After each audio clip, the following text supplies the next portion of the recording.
Happy Dawsember. This one's about Jazz Jackrabbit. So why another video about jazz when there's so much out there?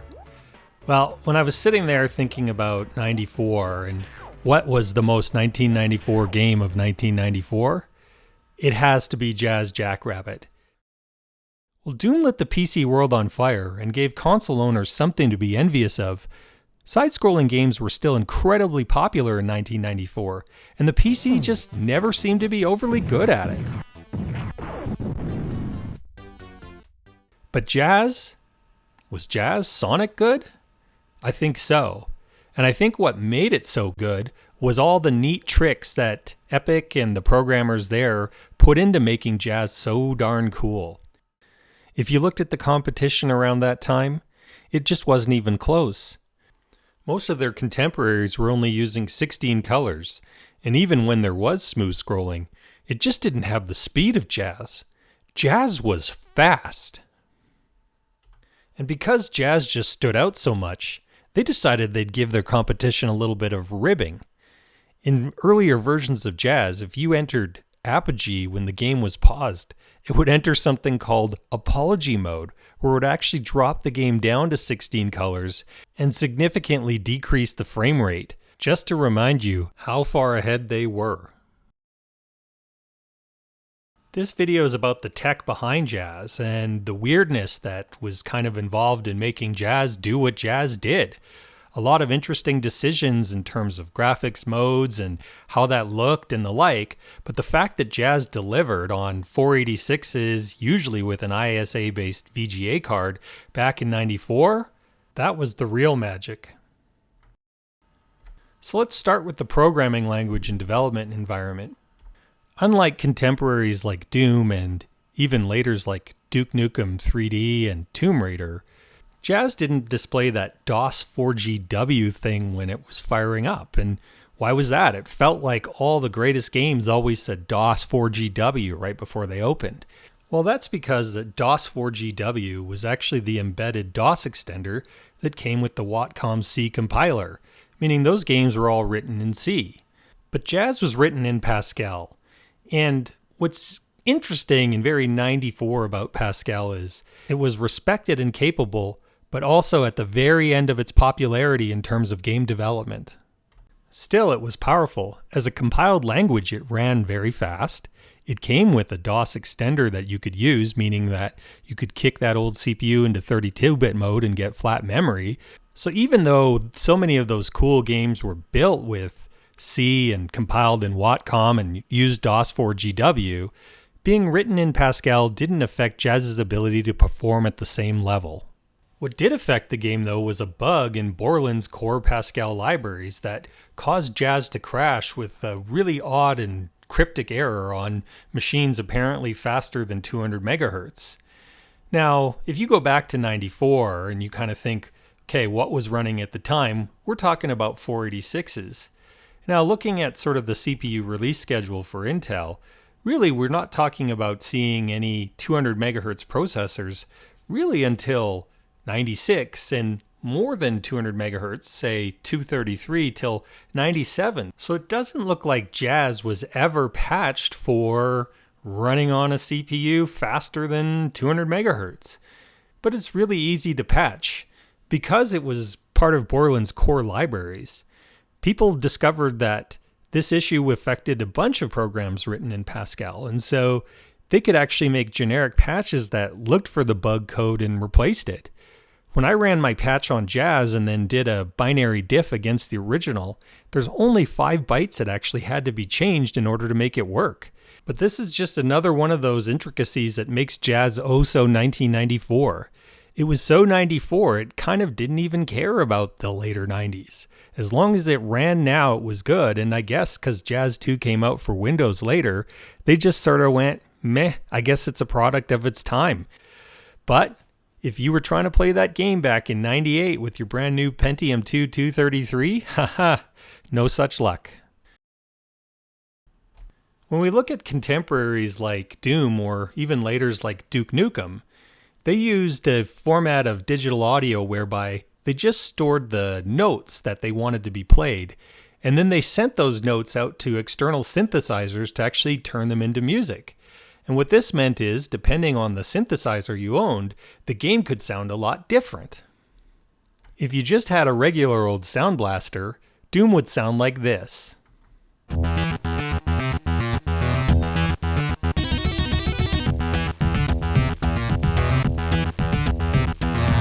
If you were loaded and had one of those fancy Sound Canvas 55 Mark IIs, now Doom sounds like this.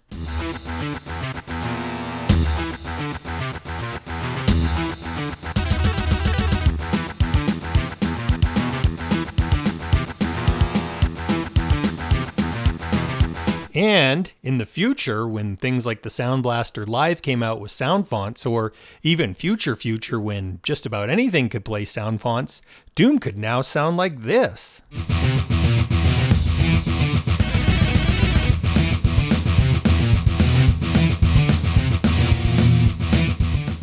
Different people experienced Doom in its heyday in different ways. And so there was no, hey, this is how Doom is supposed to sound. Doom sounded like whatever audio hardware you owned. And sure, you could say there was a proliferation of sound blasters at the time, so maybe that was like the classic Doom sound or something, but there really isn't a hard and fast, this is the definitive way that Doom music should be heard. What Jazz used is something called tracker format, which actually grew out of the Amiga scene and then was later used on consoles even like the Super Nintendo. The idea behind a tracker is that you don't store notes. You actually take samples, like wave files, like real drum noises and trumpets and all those sorts of things. And then you take those pieces and you kind of sequence them together so that they become music. And the biggest byproduct of doing your music in this way is that now you're not using a synthesizer. Now you're leveling the playing field so that anybody that can play digital audio effectively hears the soundtrack exactly as how you envisioned it.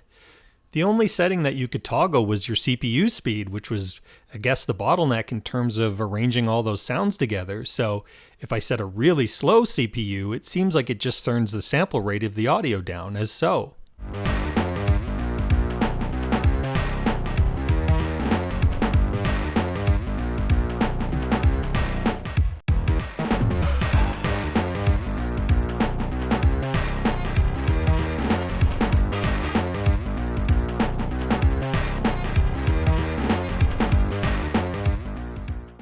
And here's what it sounds like with that CPU set to the max.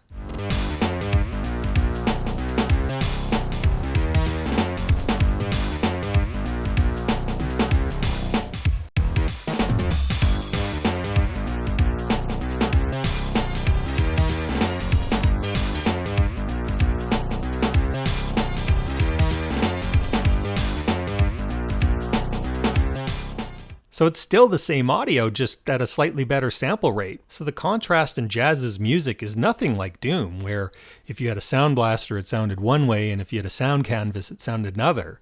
It was just slightly higher fidelity, but exactly the same music. Pretty cool. And lastly here, we'll get into the video modes and how Jazz pulled off what it did on old computers of the day. VGA, the standard set by IBM in 1987, was still ubiquitous in 1994. While Super VGA did exist and there were video cards out, in 94 it really didn't make sense to target VISA yet.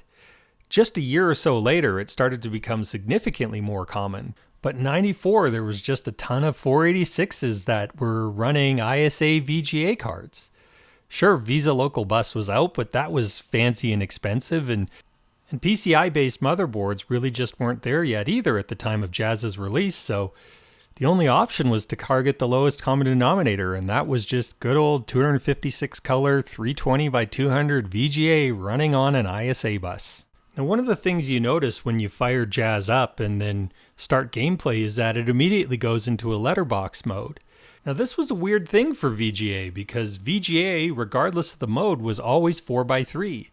If you were playing 320 by 200 VGA, it got stretched out to fit your 4x3 monitor. And if you were playing 320 by 24 VGA, such as the infamous Mode X, Well, that line doubled to 640 by 480, and that was also 4x3. But why was Jazz letterboxed? How did they even pull that off? To understand this magic, you have to actually understand a little bit about CRT monitors.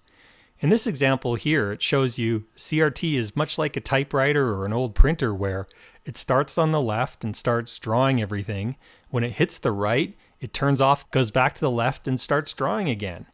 And as you can see, there's always a small little bit of a gap when you had to go back from the right to the left side there. If you actually look super close at an old VGA game like Doom, you can actually see those lines stand out. Now this is where the theory gets a little bit more complex. VGA basically had two frame rates that you could run at. One was 60 frames a second and one was 70 frames a second. But VGA monitors all had the exact same horizontal scan rate of about 31.5 kilohertz. But how could they do that if they were running at different frame rates? It's because the 60 Hz mode displayed more lines per frame and the 70 Hz mode displayed less lines per frame. Even though the 70 Hz mode was able to kind of stretch those lines out so that it still filled a 4x3 image, it was displaying fewer overall pixels than the 60 Hz mode. Looking at a close-up of the same pixels displayed in 60 Hz or 70 Hz, you can actually see the larger gaps between the pixels when running at 70 Hz.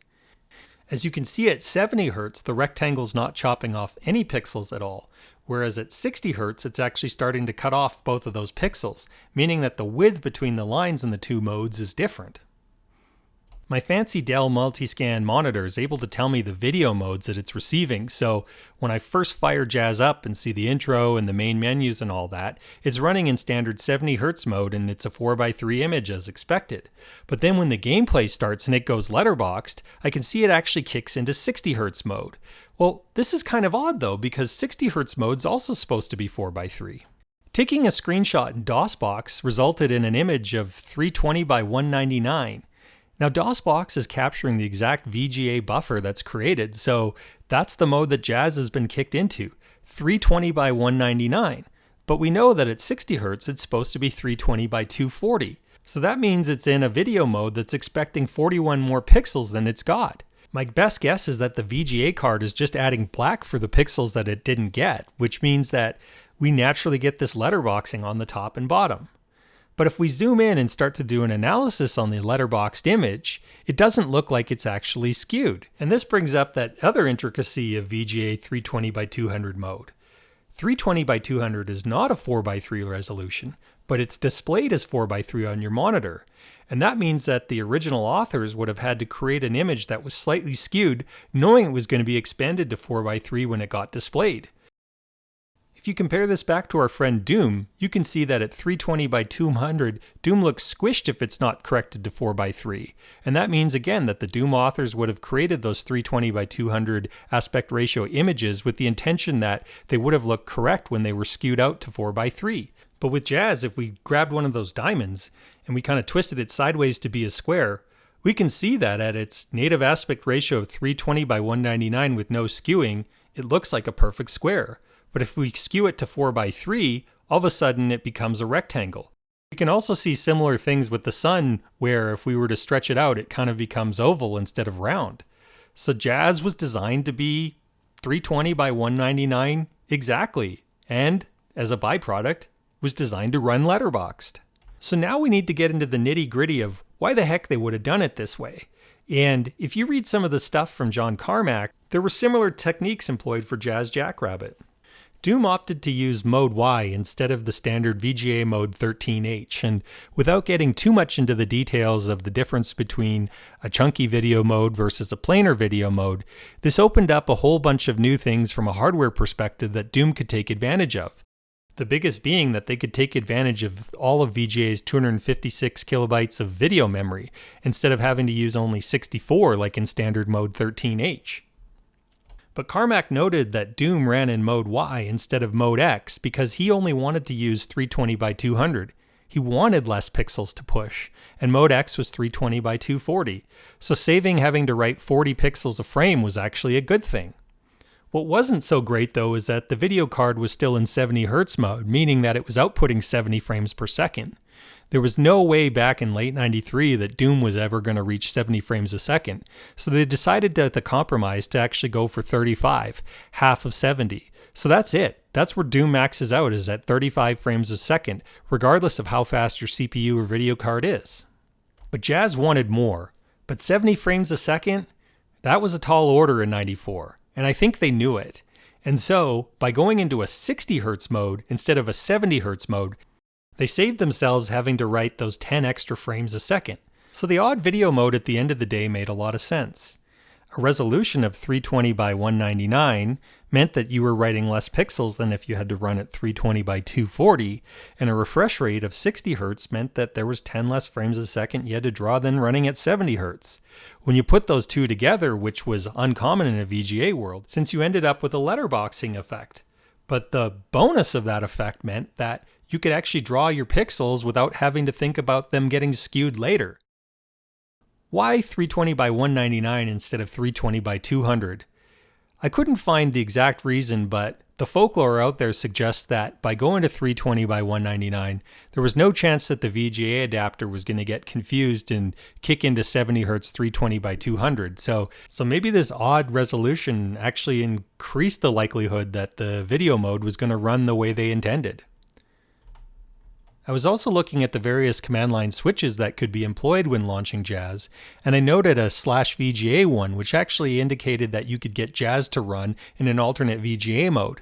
When I did this, all of a sudden it became 70 Hz with a 4:3 image, and so the most likely theory here is that it actually just kicked it into mode Y, the same mode that Doom itself runs at. But this brought with it two negatives. One, you now have to draw 10 more frames a second if you want your game to run at the same refresh rate as the monitor.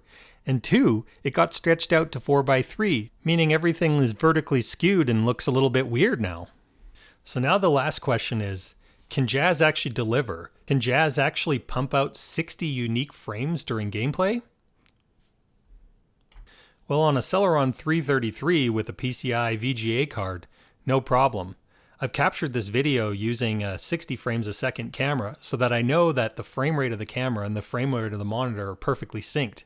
I can see movement every frame here, which indicates that, yep, it's pumping out 60 unique frames every second. You can see the sprites sometimes disappear for one frame. Given the specs of the machine, you'd think this would never happen, but it's possible this was actually designed into the game engine. Maybe the authors purposely didn't draw sprites once in a while, just so that they could sort of resync things back up. Difficult to know. But a 333 is overkill and definitely not representative of what was around at the time. Yet, it's all I had. But PCI, now that's a different story. I have an ISA bus on this motherboard. I can put my old Trident 8900C ISA card in and see what it does. And wow, it does do something for sure. It's affecting the performance. I can definitely see from the screen grabs here that there's some more repeated frames, meaning that even with the screaming fast CPU, either the ISA bus was just too slow to get those frames over at exactly 60 frames per second, or maybe even the video memory on the card is so slow that memory-to-memory copies on the card are taking longer than they should. Either way, I couldn't get 60 frames a second over ISA like I could on my PCI cards. But there we go. Jazz Jackrabbit, the wacky tracker audio-based, written in Pascal, crashes on fast CPUs, runs at 320 by 199 at 60 Hz in a letterbox mode. Oh, so 1994. For this, Jazz, we salute you. I've included in the video description some interesting links to check out if you want to deep dive further.